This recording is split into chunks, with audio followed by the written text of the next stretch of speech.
ये इया का नाबुदु व इया का नस्ताइन तो पढ़ते हैं मगर एदिन सिरातल मुस्तकीम नहीं पढ़ते। ये जालिब का कलाम भी पढ़ते हैं तो उसके सिलेक्टिव मिसरे पढ़ते हैं। ये सिलेक्टिव मेमोरी है। मैं इनको इनके गुनाहों की लिस्ट पूरी पकड़ा देता हूं, आज आके माफी मांग। इन तमाम तकारीर को सुन के मुझे ये गुमान गुजरा कि गालिबन कोई मेमोरी लॉस है कि इनके तमाम हालात वाकयात वो 2022 से पीछे नहीं जाते। ये इया का नाबुदु व इया का नस्ताइन तो पढ़ते हैं मगर एदिन सिरातल मुस्तकीम नहीं पढ़ते। ये ऐसे दस्तूर को सुबह बेनूर को तो पढ़ते हैं मगर इस खुले झूठ को, जहन की लूट को मैं नहीं मानता, मैं नहीं जानता, ये नहीं पढ़ते। तो ये सूरह फातिहा भी पढ़ते हैं तो उसकी सिलेक्टिव आयात पढ़ते हैं। ये जालिब का कलाम भी पढ़ते हैं तो उसके सिलेक्टिव मिसरे पढ़ते हैं।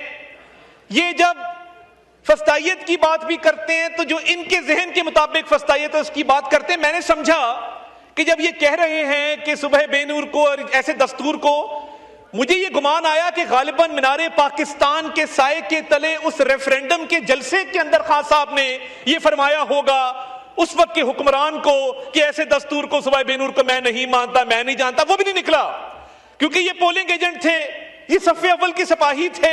उस फस्तायत को तो कबूल किया मगर आज जब ये पार्लिमान हाईएस्ट इदारा इस मुल्क का एक लीगल स्ट्रेटजी के तहत, एक मशावरत के तहत, एक सियासी अमल के तहत एक कॉन्स्टिट्यूशनल अमेंडमेंट करने जा रहा है, वो इनको चुभ रही है। उस वक्त का रेफरेंडम इनको नहीं चुभा था, उसको उन्होंने कबूल भी किया था और वहां पोलिंग एजेंट बनकर खड़े भी हुए थे। ये selective morality, selective justice, double standards, दोहरा मयार, इसके अलावा इनकी सियासत है क्या? और इसी कुर्सी पर बैठ के जनाब चेयर, हम उस साइड पर बैठे थे, कासिम खान सूरी ने पूरी दुनिया के सामने आइन को तोड़ा, आइन को पामाल किया, पार्लियामेंट को डिसॉल्व किया। उस पे तो नहीं कहते कि ऐसे दस्तूर को, सुबह बेनूर को मैं नहीं मानता, मैं नहीं जानता। उस वक्त पूरी पार्टी ने, कोई बात नहीं, शायद खटक, कोई बात नहीं भाई, सुन ले, हौसला। तो ये सिलेक्टिव मेमोरी है। हमने इधर बहुत बहुत मंजे हुए सियासी वर्कर बैठे हैं, ये शायद खटक बैठा है, ये ग्राउंड लेवल का सियासी वर्कर है। पॉलिटिक्स शुरू की, स्टूडेंट पॉलिटिक्स हम भी देखते रहे हैं, हमने भी तभी आगाज किया था, इनके साथ चले थे। इधर बड़े बड़े पुराने लोग बैठे हैं, ऐसे लोग बैठे जिनके बुजुर्गों के साथ हमारे बुजुर्गों का ताल्लुक था, ऐसे लोग बैठे हैं कि जिनके साथ हमारी जमात का ताल्लुक था, हमारी जमात में रहे, हमारी जमात से मुंसलिक रहे। मगर ये नफरत के बीज बोने वाला कौन शख्स था जिसको अपनी जात की तकलीद कौमी मफाद से ज्यादा प्यारी थी? वो कौन शख्स था जिसने इस मुल्क के अंदर नफरत के बीज बोए? क्या वो आज माफी मांगेगा कि मीनारे पाकिस्तान के नीचे खड़े होकर पोलिंग एजेंट बना? क्या वो आज माफी मांगेगा कि दस्तूर को तोड़ा गया, इसी ऐवान में बैठ के, इसी कुर्सी पर बैठ के तोड़ा गया? हमने मांगी है, कई बार मांग चुके हैं, आप भी मांग लें।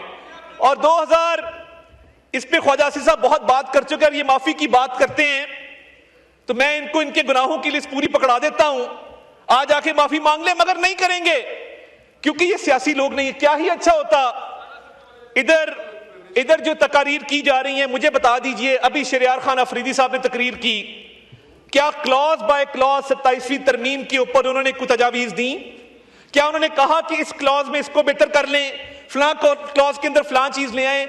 जनाबे वाला, इनकी जो सिलेक्टिव मेमोरी और जो सोच है वो क्योंकि 2020 से पहले नहीं जाती, तो मैं थोड़ी याद दहानी करा दूं कि इन्हीं का दौरे हुकूमत था, हम यही इन्हीं बेंचेस पर बैठ के इनको समझाते थे कि ये सियासी मुखालफत है, इसको दुश्मनी में तब्दील मत करो।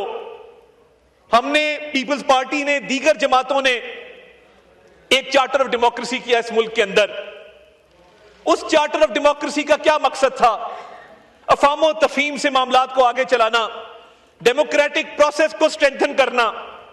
इन्होंने जो काम 2017 में किया और जिस तरीके से ये चोर दरवाजे से इक़्तिदार में आए, आज उसकी भी माफी इनको ईवान के अंदर मांग लेनी चाहिए।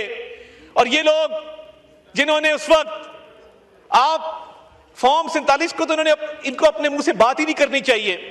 मेरे पास ऐसे ऐसे लोग यहां बैठे हैं बेंचेस के ऊपर कि जिनको बंद किया गया, जिनके रिजल्ट तो दूर की बात है, उनको घर से नहीं निकलने दिया गया।